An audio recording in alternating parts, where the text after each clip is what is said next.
Hello, my name is Allison Hinton. I'm doing a presentation today on an ethical dilemma that I chose from chapter 5 of the textbook titled The Age-Old Dilemma. I chose this dilemma because it is a scenario that is quite common in the accounting world and many of us will face as new accountants entering the workforce. And it is these first small things and the way that we handle them that ultimately shape the way we handle ethical dilemmas down the road. So the dilemma is you are not told to cheat, but your job may be on the line.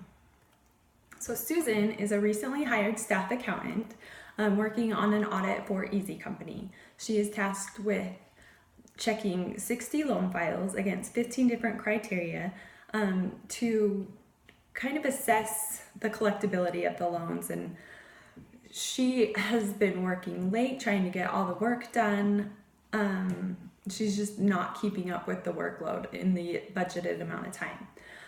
Will is the senior accountant on the job and has a similar task, but he has been able to get his job done and leave every night on time. And so she's wondering, is she just really this slow? Is her job on the line? So one day after work, she finally catches up to Will and says, "Will, how do you do it?" And he basically says, I don't think you get it. The loan portfolios aren't material.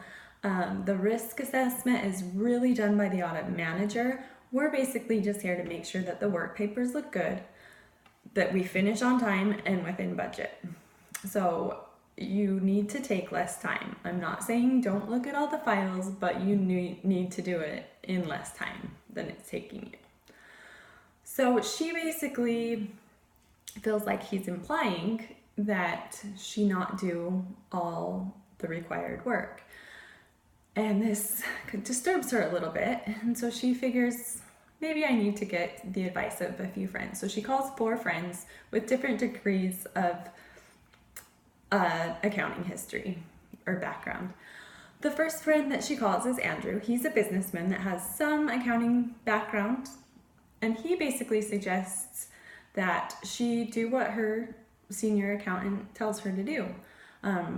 Maybe check a couple files really thoroughly and then scan a couple files and so on and until she gets all the work done. He says, you know what? Sampling is a perfectly respectable accounting practice. Next, she calls Boris. He is still studying for his accounting degree. He suggests that she do all the required work and just not bill all the hours. As a new accountant, she needs to just suck it up and, eat those hours and not bill for them, but definitely to do all the work. Next, she calls Kathy, who is an accountant at another firm, and she says, you know what, definitely do all the required work. Don't skip any steps, but you need to bill for the amount of work that you actually do.